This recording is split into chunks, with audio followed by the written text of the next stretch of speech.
Reis. Czares. Personagens obscuros que teriam invocado forças ocultas para chegar ao poder ou permanecer nele. A simbologia e o carisma político unidos aos poderes ocultos. Até que ponto é possível que em plenos séculos 20 e 21 isso seja real? O que se esconde por trás das histórias dos bruxos do poder que, desde as guerras de independência, estão presentes nos círculos mais conspícuos do poder político da América Latina?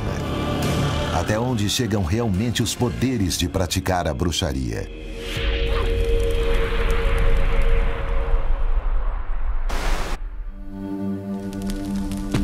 É possível que muitos dos grandes líderes de todos os tempos e lugares tenham estado secundados ou protegidos e amparados por poderes do além? Nas diversas culturas asiáticas, europeias, até mesmo na América pré-colombiana, vamos encontrar a influência nas decisões do governo local ou geral por parte desses sinais ou manifestações de alguma ordem espiritual. No ano de 1900 e nos primórdios de uma das maiores manifestações políticas da história, os Romanov usavam de supostos conhecimentos mágicos de Grigori Efimovich, ou Rasputin, conhecido como o Monge Louco. Rasputin é um ícone. É um ícone que tem a ver, sobretudo, que tem a ver neste jogo da bruxaria, os bruxos com poder político. Ele dizia ter poderes paranormais. Dizia poder curar, ter poderes curativos e também até alguns poderes de transporte, como poder mudar objetos de lugar. A Revolução Russa, ocorrida em outubro de 1917, finalizou o reinado e a dinastia dos Romanov, que foram brutalmente assassinados. A verdade é que uma vidência de Rasputin teve pouca influência na queda do sistema. Em que pese a sua enorme capacidade de influência dentro da corte e o poder que muitos lhe atribuíam, o monge não terminou bem os seus dias. É claro que os atentados são permanentes e mesmo assim, na última etapa e com o último grande envenenamento, que é o que finalmente produz sua morte, ele deixa como esse último halo de ameaça que, com sua morte, o czarismo acaba. Quando, na realidade, o czarismo já se encontrava em franca decadência. E a morte de Rasputin foi algo que muita gente ao redor dos czares precisava que acontecesse. O ascendente de Rasputin na corte dos Romanov transcendeu fronteiras. A fascinação que o personagem exerceu parece continuar vigente.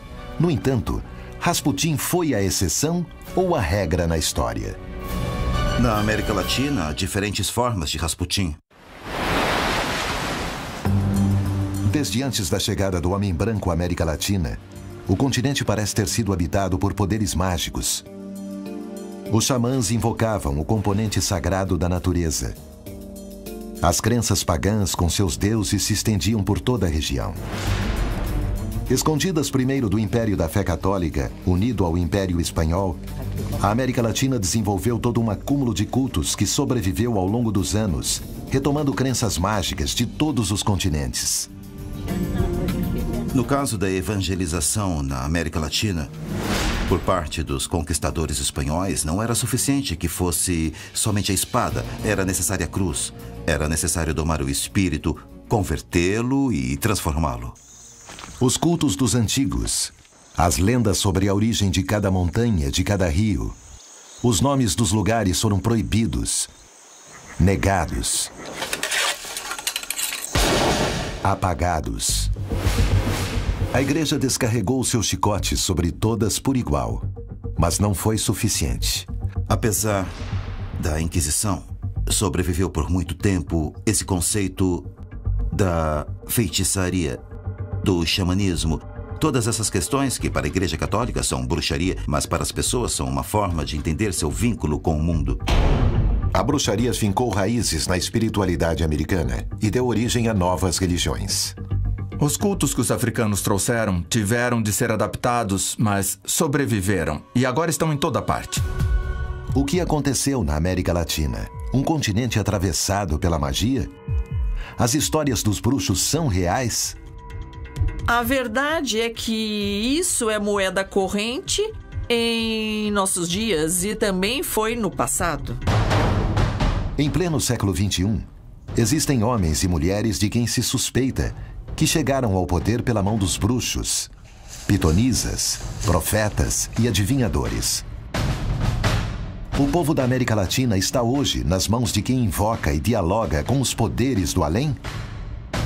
Desde a Revolução Mexicana, estamos falando que há um século, até a passagem do ano 2000, essa relação entre esoterismo, bruxaria, xamanismo, espiritismo e tudo mais era muito frequente com os políticos mexicanos.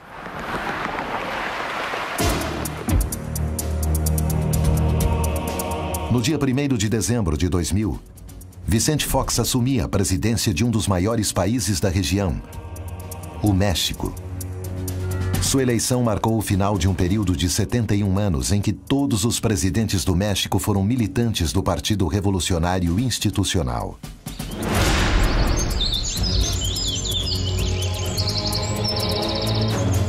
Vicente Fox passou seus primeiros anos no rancho San Cristóbal, na companhia de 8 irmãos.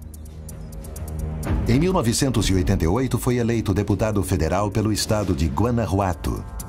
Ali conhece Marta Sahagún, uma ex-professora de inglês, a quem nomeia porta-voz durante seu governo em Guanajuato e mais tarde porta-voz da presidência, o que a levou a adquirir um elevado protagonismo nos meios de comunicação e um alto nível de popularidade.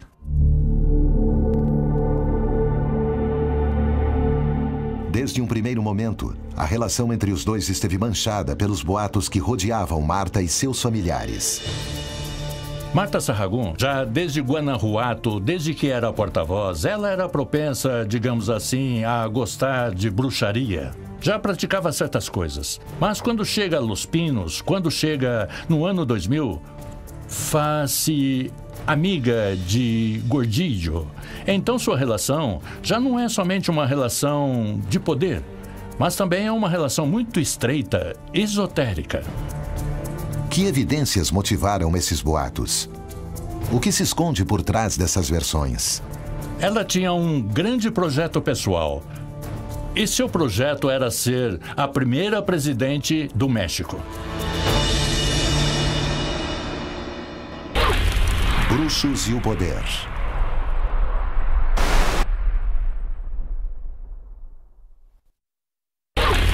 Bruxos e o poder. O Tolohatche, Datura stramonium, é uma planta tão antiga quanto a humanidade. Antigamente era usada nos rituais de iniciação do homem, sempre cuidadosamente guiados pelo xamã da comunidade. Estudos científicos recentes demonstraram que alguns de seus componentes químicos podem ser utilizados na elaboração de analgésicos.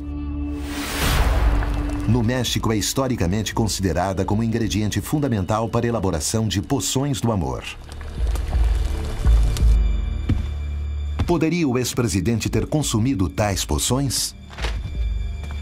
Quem lhe dá o líquido diz, você sabe que tem que dá-lo no café ou no consumê ou no suco, umas gotinhas, mas é preciso misturar. Precisa misturar com o pelo pubiano e com gotas de sua menstruação. E ela faz. Planta sagrada? Poção amorosa? Analgésico? A única coisa que se sabe com certeza é que o uso frequente e abusivo do Tolohatche induz a estados de psicose paranoica, crise de identidade e loucura. E fazer todos os rituais e dar beberagem, sobretudo ao presidente ou ela mesma tomá-la, eram repercussões que colocam em risco não a saúde deles, ou seja, digamos, isso os põe na prática privada, põe em risco um personagem que era o chefe de Estado. Ou seja, se há certas mudanças de conduta e certas decisões políticas que me parece que poderiam ter sido afetadas por esse tipo de José Gil Olmos, rituais, jornalista e autor de Bruxos e o Poder, poções, etc., que foram feitas por Marta Sahagún, sua esposa. Me parece que o que temos que assinar, sobretudo, é Além de que se põe em risco eles mesmos, não somente no caso do uso, mas também na parte de sua percepção da realidade, porque chegam a modificar. Também põe em risco muito do que são suas percepções sobre o exercício do poder que detenham nesse momento. Ou seja, as pessoas contam ali mesmo dentro da própria presidência que contra os inimigos dela e os inimigos de Vicente Fox, ela também fazia seus trabalhos.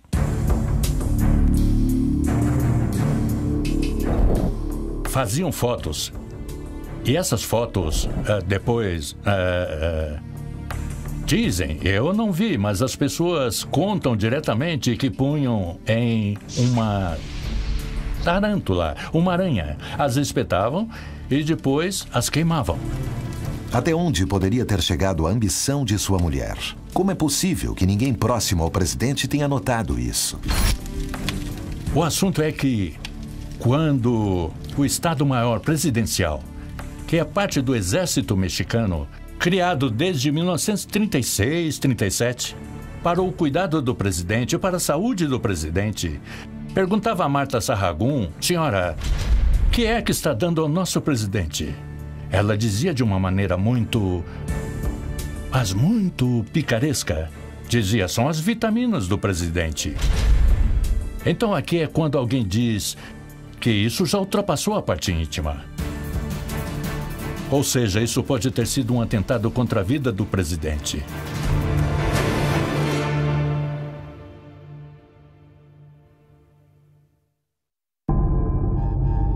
Vicente Fox confessa posteriormente que muitas das ações que ele tomava era para confirmar Marta Sahagún para que ela fosse a candidata presidencial. No entanto, Marta não conseguiu assumir o poder que ambicionava. Fracassou alguma coisa em sua tarefa? Ou estamos diante da prova mais cabal de que nenhuma dessas práticas pode chegar a produzir efeito? Mito? Realidade? Até que ponto os círculos mais conspícuos do poder apelam para sacerdotes, pitonisas, adivinhos e bruxos para conseguir chegar ao governo e manter-se no poder? Qual a verdade por trás desses boatos? Em sociedades como a nossa, entender que um político, que um líder tem como apoio uma figura espiritual que possa lhe dar conselhos e, sobretudo, que possa protegê-lo, seja uma bruxa, seja um curandeiro, seja um xamã, creio que não é algo que nos surpreenda.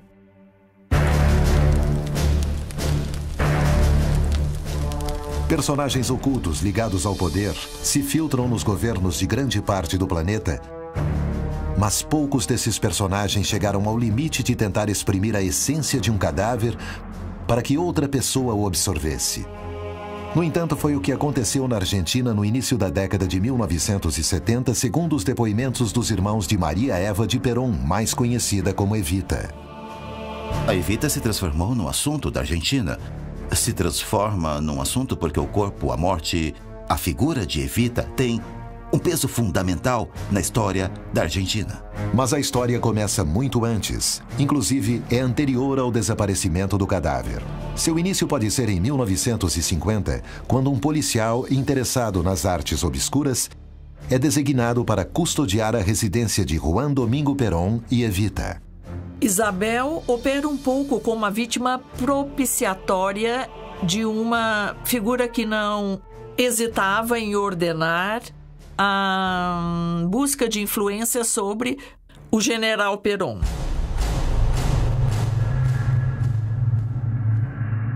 José López Rega foi, de acordo com seu biógrafo, um menino introvertido e calado, com um profundo interesse em assuntos espirituais e religiosos. Foi membro da loja maçônica irregular Propaganda Dui, entre cujos membros também se encontrava o almirante Emílio Eduardo Maceira, um dos comandantes militares que derrubou Isabel Perón. López Rega entrava pela primeira vez em contato com o poder político na Argentina. Segundo seus estudos esotéricos, ele estava destinado a algo importante. No entanto, deveriam passar mais 15 anos para que o obscuro policial começasse a se transformar no Rasputin da Argentina. Esse homem também tinha transações com o sobrenatural maléfico. Pouco tempo depois, o bruxo se mudaria para Madrid para trabalhar junto com Isabel em um plano esotérico para restituir o general Perón ao governo da Argentina. No entanto, um fato impensado faria com que todo o plano mudasse para sempre. Bruxos e o poder.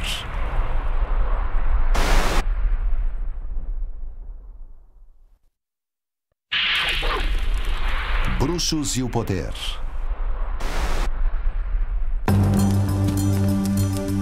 As histórias sobre bruxos e o poder não são novas. Na Argentina, José López Rega e Maria Estela Martínez de Perón haviam conseguido fechar um círculo íntimo e esotérico ao redor do general Juan Domingo Perón, que ainda se encontrava exilado em Madrid, mas já planejava seu retorno à Argentina. As intenções de López Rega mudaram quando, no dia 4 de setembro de 1971, o cadáver de Evita, que havia sido roubado após o golpe de Estado que Perón havia sofrido em 1955, foi restituído. O líder argentino decidiu mantê-lo no pavimento superior de sua residência. A partir deste momento, tanto Maria Estela quanto López Rega começariam uma relação particular com o corpo mumificado. Na América Latina, há diferentes formas de Rasputin. Sim, sabemos muito bem que a influência de López Rega sobre Isabelita era absolutamente total. E que em alguns momentos isso foi visto claramente, que até os discursos, o que tinha que dizer, quem ditava era López Rega. De maneira que podemos dizer menos visível, mas que isso efetivamente ocorreu. Evita havia sido uma das figuras femininas mais importantes da história da Argentina e seu carisma havia ultrapassado amplamente as fronteiras do país. López Rega considerava que sua protetora devia ter esse mesmo carisma quando regressasse à Argentina junto com Perón. Nesse caso, José López Rega, o que faz, sobretudo a partir do jogo de energias e o jogo dos espíritos que lhe dão a força, e que o corpo de Evita, que é o Vox Populi, embora não tenha sido totalmente comprovado que seja uma manipulação tão direta, que é transmitir a legitimidade, a força de Evita, desse corpo inerte, a Isabel Perón. Ao chegar ao conhecimento de Perón, os rituais foram suspensos. A verdade é que, morto o general e o governo errático levado a cabo por sua viúva e seu obscuro conselheiro, desencadeou um golpe militar que se transformou na ditadura mais sangrenta que se conheceu na América do Sul. Na realidade, os malefícios de López Rega são menos pela bruxaria que pelas ações monstruosas e criminais que causou. Evita continua sendo invocada. Quem a invoca é Isabelita Perón. Menem a invocou. Ela continua sendo invocada agora pela presidenta Cristina Kirchner. E ela continua sendo invocada para propósitos diferentes. Mas a figura está ali. As histórias sobre os bruxos do poder causam fascinação e temor ao mesmo tempo, despertando o receio das ciências e da sociedade civil. Os homens poderosos estão dispostos a tudo com o objetivo de se manter nas esferas mais altas. Há uma lei de correspondência. Se o que esse governante procura é realizar, por meio do poder, uma obra social positiva, encontrará forças e energia que o acompanhem nessa direção. Se o que ele busca é a ambição, é o controle, o domínio, a expansão, também encontrará forças e energia que irão nessa direção.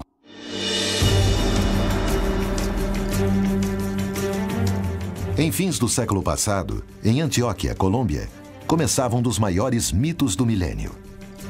A bruxa Amanda. Bom, a bruxa Amanda, pelo que se sabe, é uma mulher que, durante muito tempo, exerceu práticas de bruxaria para poderosos. A fama de Amanda foi tão grande que chegou aos ouvidos de homens poderosos de todo tipo, inclusive narcotraficantes. Em especial é lembrada sua aproximação com Jaime Builes, um dos personagens mais perigosos e excêntricos da década de 1970.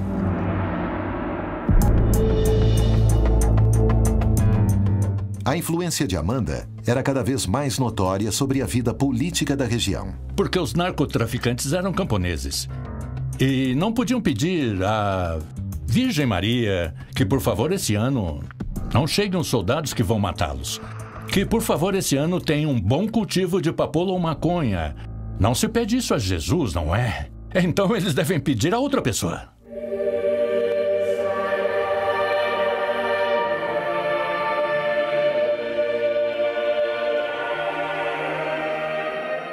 No entanto, um dia, mobilizada pelo arrependimento e pela fé, ela decidiu terminar com tudo.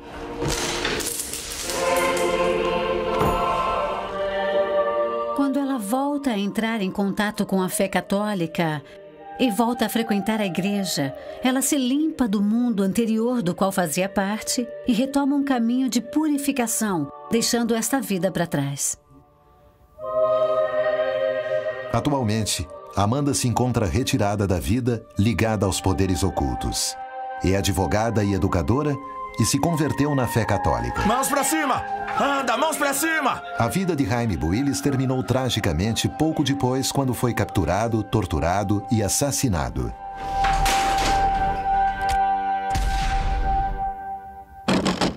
Abra logo essa porta! Há 600 anos, a caça às bruxas tem sido associada com perseguições políticas e o desprestígio de inimigos. Os libertadores da América, os líderes da América, desde Bolívar a San Martín e desde O'Higgins e Artigas até mesmo Benito Juárez ou José Martí, todos esses líderes políticos eram favoráveis ao pensamento liberal.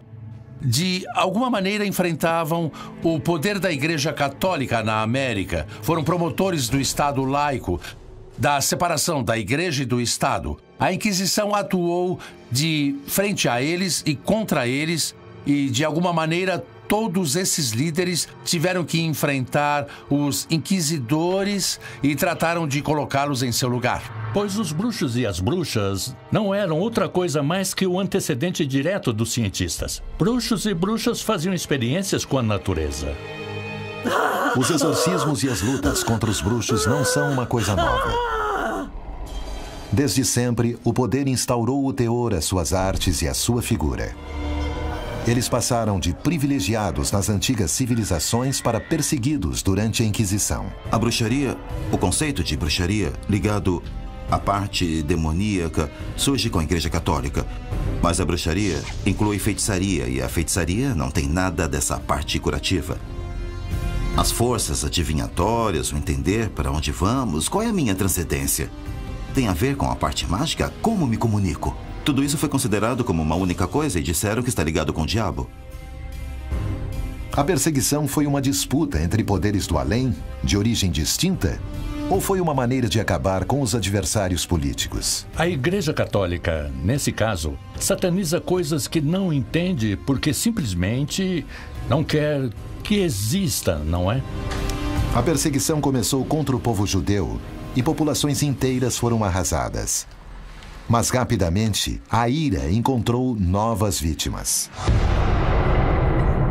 Cada vez que aparecia uma pessoa, geralmente eram mulheres, que manifestava ter algum tipo de faculdade especial, porque entrava em estado de transe ou de êxtase e se manifestavam entidades diversas. Ali, a Inquisição, de forma genérica, chamou a isso bruxaria. E na Inquisição, durante o processo de Inquisição, 85% dos julgamentos foram contra mulheres. A pergunta é, por que as mulheres?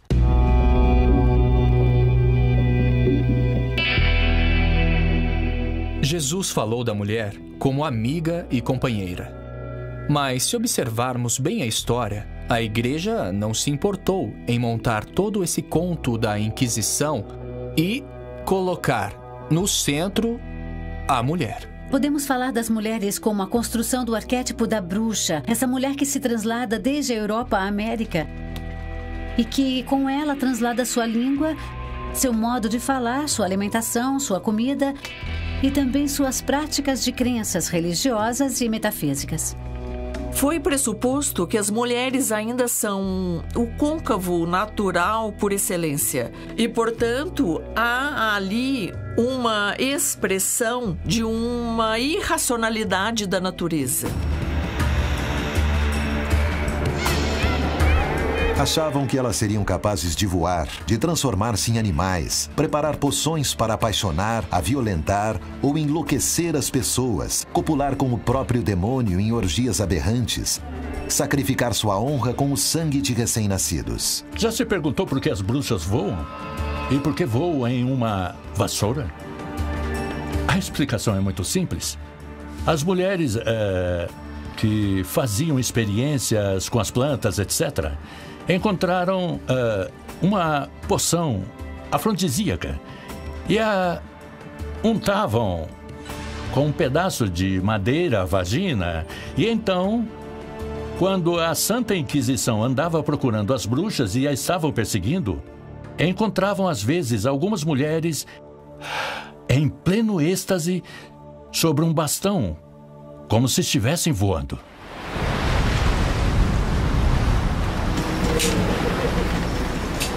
No entanto, por trás da motivação supersticiosa que houve na caça às bruxas da Inquisição, historiadores mais recentes acreditam ver uma motivação política que teria desencadeado essa caça. Na história dos povos originários, não deixou de haver perseguições em torno das divindades que podem estar contrapostas ou ao que se pode chamar de dons, que tem algumas figuras regentes. E digamos até que já houve hipóteses sobre guerras nesse sentido, não é? A bruxaria, de alguma maneira, surgiu como um mecanismo de proteção desses povos diante da invasão religiosa do conquistador.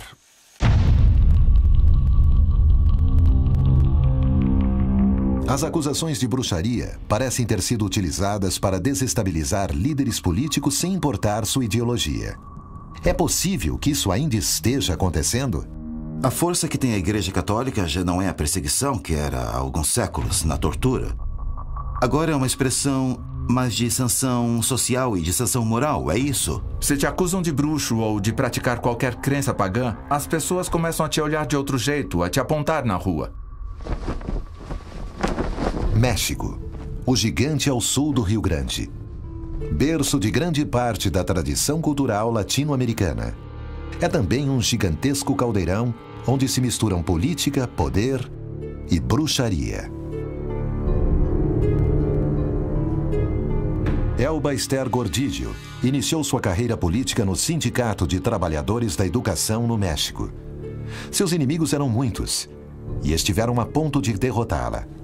Mas tudo pareceu mudar depois de uma viagem à África, onde, segundo dizem, realizou um ritual de proteção. Elba Ester Gordillo foi formada dentro do PRI, o partido que governou durante 71 anos seguidos. Foi deputada, foi senadora, ou seja, era como uma criação do sistema político mexicano. Sobre Elba Gordillo, chegaram a dizer que ela realizou um feitiço para que mais de 5 milhões de pessoas votassem nela. Poderia uma decisão tão séria ser resultado de um feitiço? Como pode alguém desenvolver uma sugestão tão grande e tão poderosa? Bruxos e o poder.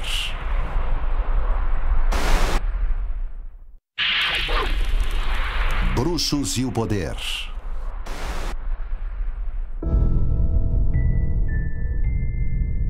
Muitos são os personagens latino-americanos que foram acusados de ter sido influenciados pelo poder da bruxaria. Elba Ester Gordillo, chamada a Mestra, é uma delas. Dizem que seu poder crescia no mesmo ritmo que seus inimigos. Mas tudo pareceu mudar depois de uma viagem à África, onde teria realizado um estranho ritual. A que se refere exatamente esse boato? Quais são os alcances dessas velhas crenças? Dizem que Elba Gordillo foi quem instruiu Marta Sahagún para que, mediante sortilégio, chegasse a se transformar em primeira-dama do presidente Vicente Fox. O mesmo presidente cujas decisões erráticas o levaram ao abismo. Foi deputada, foi senadora. Ou seja, era como uma criação do sistema político mexicano de parte do PRI.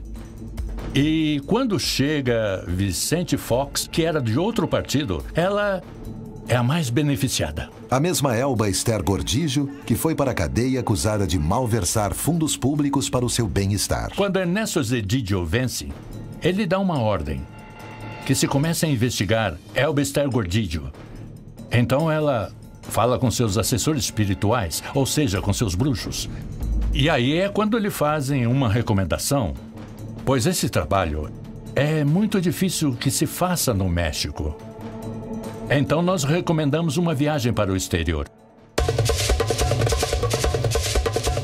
O caso de Elba Esther de ir até a Nigéria e praticar um ritual, um sacrifício de um animal, nesse caso um leão, para que tivesse a força, tem a ver com o que se convencionou chamar de santeria. Era como um intercâmbio. Sacrifico o animal, deposito tudo que tenha ofendido as divindades e elas me devolvem uma nova força através desse animal. Na África dizem a ela que vão fazer um trabalho de proteção, mas que ela deve pagar com a morte de um ser próximo. Ela não se importa e aceita.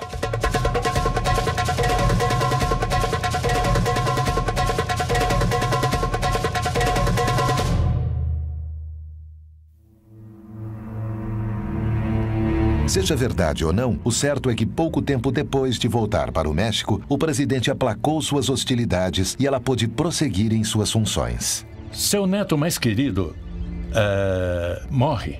Morre de uma maneira trágica. Uns dizem que ele se enrola na roupa e se asfixia. E outros que estavam brincando com o elevador e o elevador se fecha e corta sua cabeça. O que foi que fez essa mulher, muitas vezes suspeita de corrupção e defraudações, para se apegar durante tantos anos ao poder? Alguma força superior a protegeu ou tratou-se apenas de uma boa administração política? Acredito que em algum momento ela também chegou a pensar que podia ser a primeira mulher presidente do México.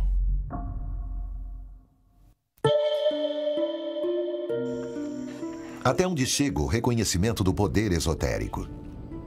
Em pleno século XX, o líder de uma revolução marxista parece unir seus discursos políticos com uma das práticas religiosas mais arraigadas na América Latina: a santeria. O regime cubano combateu duramente, em primeiro lugar, a Igreja Católica. Na década de 60, foram expulsos de Cuba 700 sacerdotes católicos acusados de conspiração da direita, conforme a clássica etiqueta. Em seguida, foram fechadas as lojas maçônicas. O que, no entanto, continuou em pé foram as sociedades ou grupos de santeria. Podem o marxismo e a bruxaria conviver em uma mesma pessoa? A santeria foi originada na África e, para o regime cubano, é uma expressão autóctone, já que a burguesia europeia produziu essas correntes espiritualistas que em Cuba se chamam diversionistas. Em Cuba, criaram o termo diversionismo ideológico. E, ao contrário, a santeria é considerada uma manifestação não da burguesia, mas do povo humilde, dos excluídos. É como a religião dos escravos e, portanto, na visão marxista, é totalmente protegida. Cada comunidade negra, cada comunidade de escravos tratou de se manter e tratou os congoleses e os senegaleses. Cada um manteve suas práticas como pôde e tratou de manter-se mesmo vivendo e trabalhando como escravos nas casas coloniais. Mesmo assim, muitos mantinham suas práticas no famoso segundo pátio, na Casa dos Fundos. Aí se observa muito bem essa ideia de que, sem importar a parte ideológica, se você é marxista, leninista ou se é cristão, católico, etc., e faz parte essa crença de uma necessidade de seguridade e confiança. Mas exatamente um exercício de consulta por parte de Fidel aos babalaôs não tem registro fotográfico. No entanto, há livros que falam disso e há uma espécie de opinião pública na qual se afirma que o regime cubano não dá um passo sem se consultar com os santeiros.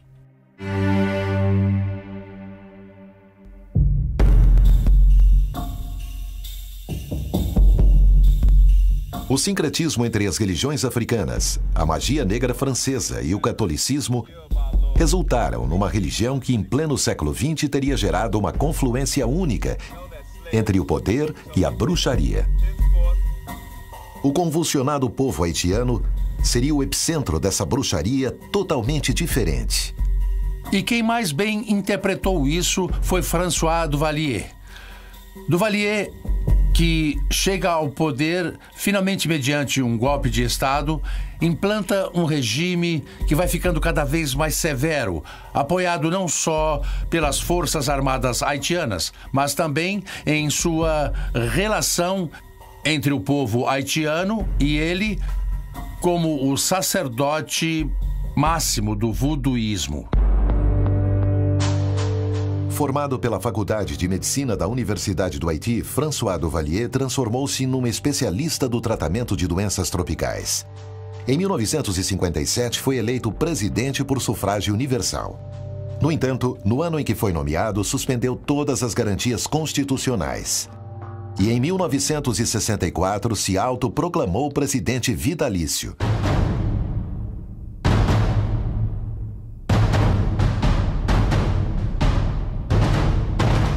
Mas será que os zumbis existem realmente?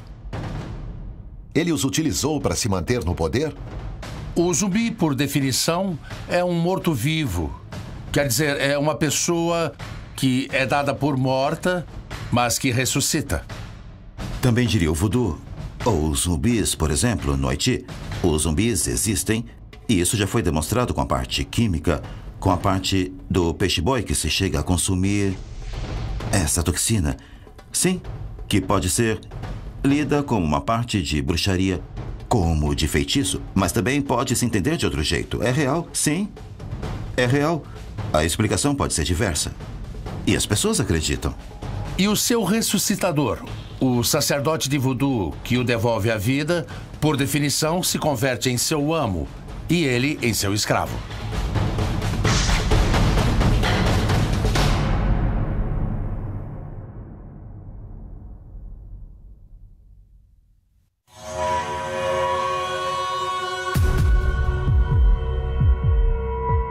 Dizem que um dos elementos que Duvalier mais utilizou enquanto esteve no poder foi um séquito de zumbis.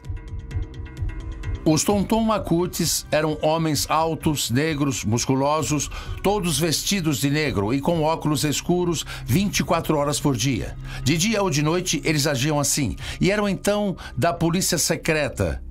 Mas, ao mesmo tempo, eram os agentes dos espíritos do voodoo. Graças a isso, Duvalier morreu no poder.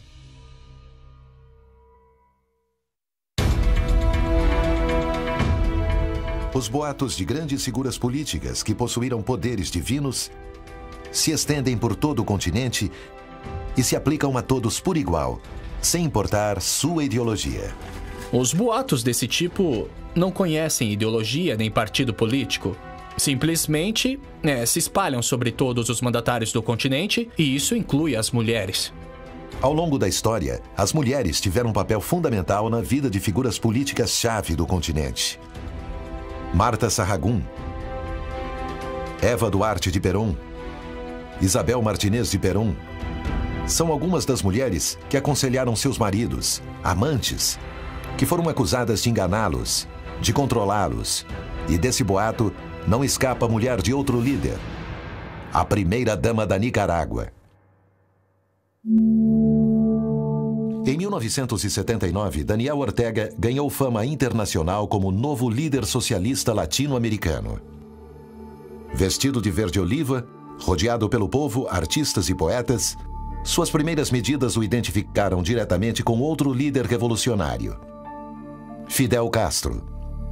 Está casado com Rosário Murillo, que em sua juventude denunciava a ditadura desde o poder da literatura.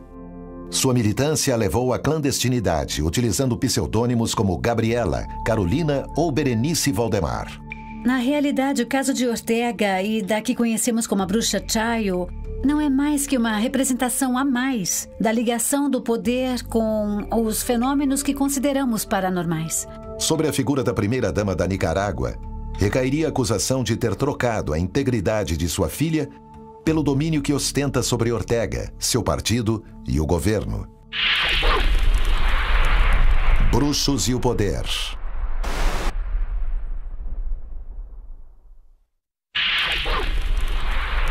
Bruxos e o poder.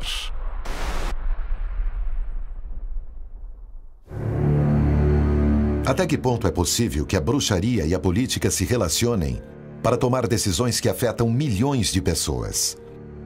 Quem se beneficiaria com isso? Em 1979, Daniel Ortega e Rosário Murillo chegaram ao poder na Nicarágua e dizem que nenhuma de suas decisões são tomadas a esmo.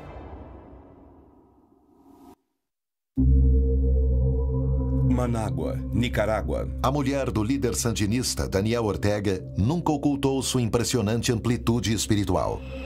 Rosário é uma pessoa politicamente muito poderosa, intelectualmente muito informada. É uma mulher com certas características até de delicadeza intelectual. Dizem que ela é o poder por trás do trono de Daniel Ortega.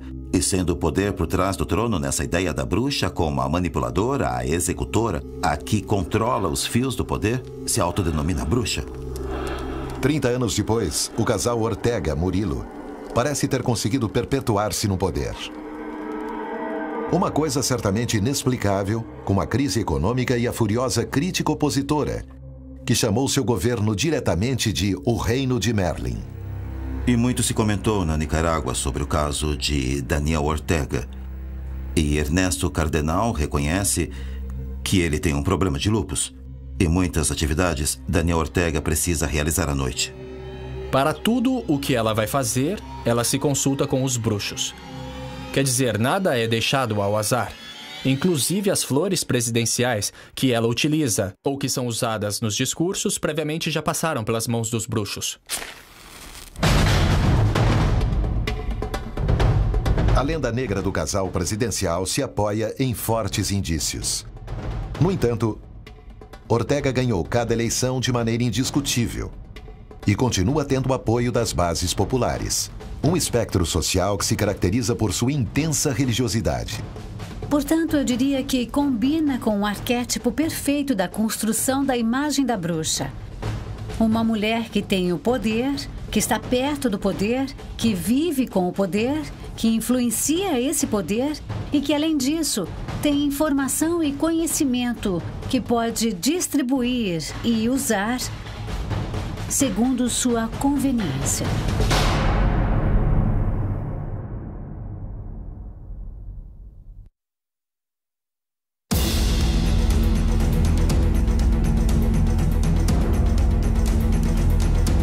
Porque, apesar de tudo, os poderosos se rendem diante do poder de seus bruxos.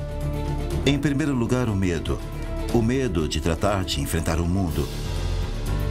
Segundo, de solucionar um problema. O terceiro, de tratar de se orientar no mundo de alguma maneira, o que faz a magia, a feitiçaria. Tudo isso que se engloba na bruxaria é ter um poder e é ter um controle. Todos nós, em algum momento, já ouvimos falar de algo, ou de alguém, ou de alguma história, ou de algum antecedente, ou de algum ritual para sanar, para curar, para pedir. Trata-se de sentimentos tão humanos como o medo e a insegurança? Ou é a ambição desmesurada por tomar posse daquilo que o outro possui? O poderoso pode pedir tudo o que quiser, mas na realidade, o verdadeiro poder quem tem é o bruxo. Isso é o que a maioria das pessoas não entende. Quem governa realmente a América Latina? Olha, eu não sei se existem ou não as bruxas e os bruxos, mas que existe alguma coisa, existe.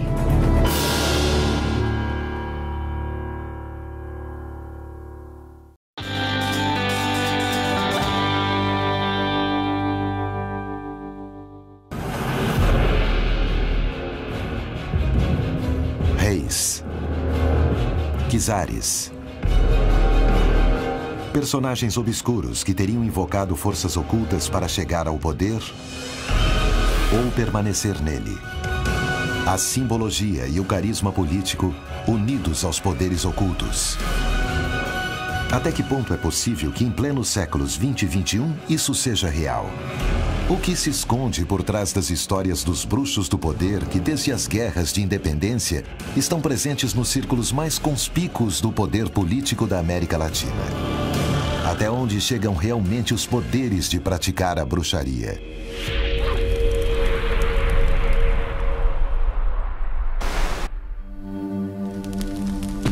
É possível que muitos dos grandes líderes de todos os tempos e lugares tenham estado secundados ou protegidos e amparados por poderes do além? Nas diversas culturas